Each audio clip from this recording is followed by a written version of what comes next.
Howdy YouTube, and welcome to another episode of the Gunman. So today we've got another review and demonstration, and today's product is the Car Finish Automotive brand. Smart Sand is the name of the product, and it is a polyester spray filler. So they call it a hybrid technology. I actually read up the product data sheet, and they didn't actually say exactly what it means by hybrid. So if any of you guys know that, be sure to let everybody else know in the comments. But for now, I just thought I'd give you guys a look at the gun that I'm using there. So that's the Dur Eco Gun. And I've got the 2.5mm fluid tip on it.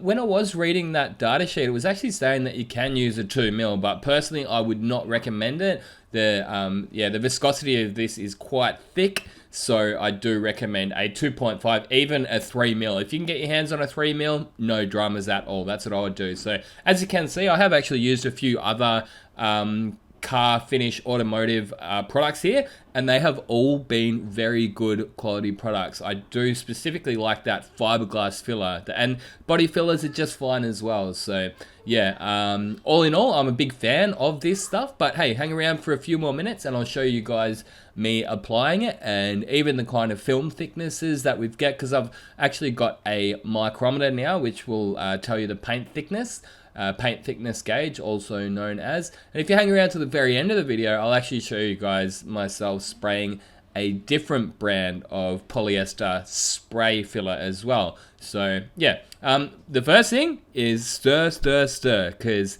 it really does like to settle. Anything polyester, it's going to take a long time to stir, and I'm talking half an hour plus sometimes. Yes, it sounds insane, but that's just what it takes. And there is a bit of a knack. If you see me, this is that knack. So you've got to stir it fast, but without spilling it, if you know what I mean. They nearly do need to make these pots like a little bit bigger, just to give yourself a little bit of room to stir it. Either way, it would be nice to have one of those can shakers type stirrers, or even just an agitator. That may work, one of those things that you can put into a drill. Either way, all of that aside, we need to put 3% by weight hardener. So I've got these just cheap sort of kitchen scales here, got them off eBay or something, but they're good enough for weighing out this kind of thing. It doesn't need to be ultra accurate like you're mixing your color. Like, I wouldn't mix a color on these kind of scales, but for something like this, it's fine. But like I say, 3%, don't overdo it, don't underdo it. Like, that's one of those thinning ratios that you do want to get right. Well, hardener ratio, not thinning ratio. But I was actually reading the product data sheet, and it says that you can put up to 5% reducer in. It doesn't specify exactly what reducer you're meant to put in, but being that it is a polyester product, don't just go and put a urethane thinner in. So don't go putting any 2-pack thinners in there. You'll have to go and put something like a acetone, I think. Now, before you go and do anything like that, I would just double check with the supplier, wherever you get this stuff from. I would double check with them just to be sure. But yeah, like I know this because I made that mistake like a long time ago. I didn't actually know that you're not meant to put urethane thinners in with it, and like technically it did thin it down, but it sort of didn't dry that well, and it actually made it go off like really hard. It went off in the gun. Like, it was a really hot Perth summer's day, to be fair. That's another point worth mentioning. Do be careful with this stuff, because it can go off. Like, even on this roof here, like the speed that it comes out at the start of the roof is like relatively nice and fast, but then by the time I got to the end of this roof, it just really starts slowing down, and that's because it's actually thickening up. So at this point, I don't think I had quite realized, but what you can actually do, you can, if you're using the PPS pots like I do, you can actually just push on the bag, which is going to sort of over pressurize it. So I did actually start doing that later on. But like you saw, there's loads and loads of bog or body filler in this panel. So this is really what you're going to be using this kind of primer for. When you're doing sort of like restoration work, you're not going to be using this kind of primer on your average, body repairs type thing. It's not going to be used in a sort of a smash shop environment unless you've got a specific panel that has been bogged from ear to ear type thing, like this. So yeah, once I've got a couple of good coats down, I like to put 2 coats down of this, and that is all it needs. there's no need to put on any more than 2 coats. I found I was getting sort of around 150 to 200 microns. That's just with 2 coats on it. So that's quite a nice high build, and the amount of pinholes that it will fill up is absolutely incredible. Now, I'm not sure if you can actually paint over this, and I think you might be able to though, but personally I would always go for a urethane primer over the top. A few reasons, I guess. It gives you another chance to block it down again, and yeah, also don't forget that I'm blocking this down with 80 grit.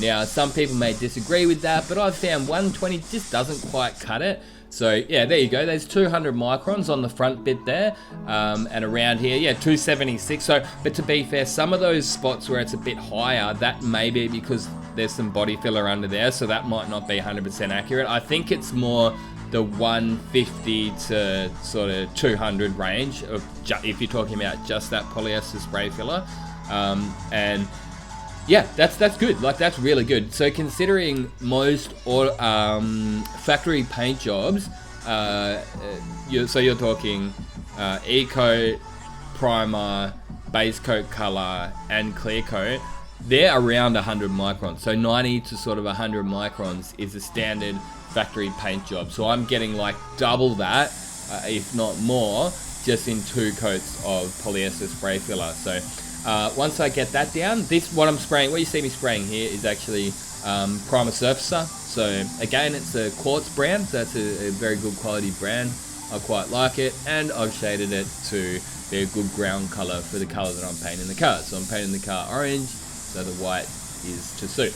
But using this primer, I'll go with the 1.8. So there's no use in using the 2.5mm for your primer surfacer stage. But as you can see, that roof is really quite straight, and you did see like all the body filler I had to put in that roof to get it straight. So yeah, it did take a lot of blocking and a lot of sanding, a lot of material on there. But yes, yeah, all happy days. It's all good, bit of fun. Another thing is, if you see, so what you see on this side is sort of sand piling type thing. I've made this mistake before.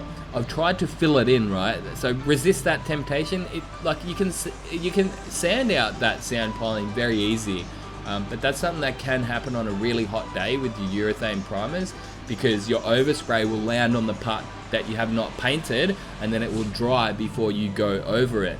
And just spray like normal. So that's my point there. Just spray like normal, because if you go to overload it and try to fill those bits of overspray in, well, then all you're going to do is get some solvent boil, something that you will not get with your urethane primers. But yeah, with your polyester primers, you won't get solvent boil. That's another beautiful thing about the polyester primers, is you can just load it up. You won't get pinholes, you won't get solvent boil. But yes, you do have to be careful with that with the urethane primers. But yeah, as you can see here, like pretty much every panel just gets skimmed from ear to ear. And that bit up the front there, I actually didn't even realize that it was so bad. And like, because it looked pretty good in epoxy primer, but it wasn't until you started to get a block on there that you realize, wow, there's actually some sort of low spots there.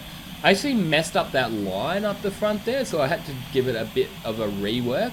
So, but that's okay. Like, yeah, sometimes I'll just sort of get it 80% in body filler, and then I'll smash sort of 2 good coats of this polyester spray filler on, and then need be I'll sort of fill up a couple of little bits here and there, and then sometimes even may have to re-polyester a panel. I didn't have to on most of it, but there was, I think, one of these guards I did have to re-polyester. But yeah, like I say, most of the time I didn't have to. And I think the main reason I had to re-polyester one of these guards was because I used this different brand. All You Need was the brand, and it's really, really thin. So I told you before that I was getting, oh, you saw that on the micrometer, I'm getting like 150 to 200 microns just out of 2 coats. Whereas with the All You Need, I put 5 coats on and I was only up to 100. And it didn't fill up the pinholes anywhere near like what the Car Finish brand did. I was also getting runs because it was so thin. On the first time I did it, I was getting these big runs, but it's not that big of a deal. There is something very minor going on around there. It's really, really not worth worrying about. Like, but I can see it like flattens out a very, very little bit through there. I'm gonna leave it for now. I don't even think I'll come back to that one. I'm pretty happy with that guard, guys. There we go, that's finally stirred up. I mean, to be honest, it didn't take too long, but this is what I was talking about. See, have a look at that. Even after it's stirred properly, look at how fast it runs off the stick. Like, that's, I'm not even kidding. It feels thinner than Standock's base coat, like Stando Blue base coat.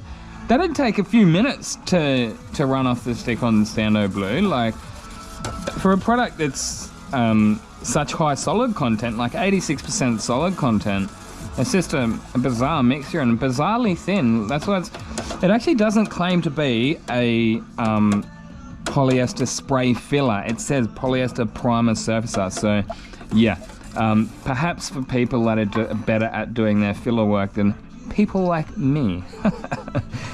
But there you go, guys. So this is a quick look at what that all you need stuff goes down like. And keep in mind, this is a 1.8mm gun. As you can see, that's the GPG in a 1.8.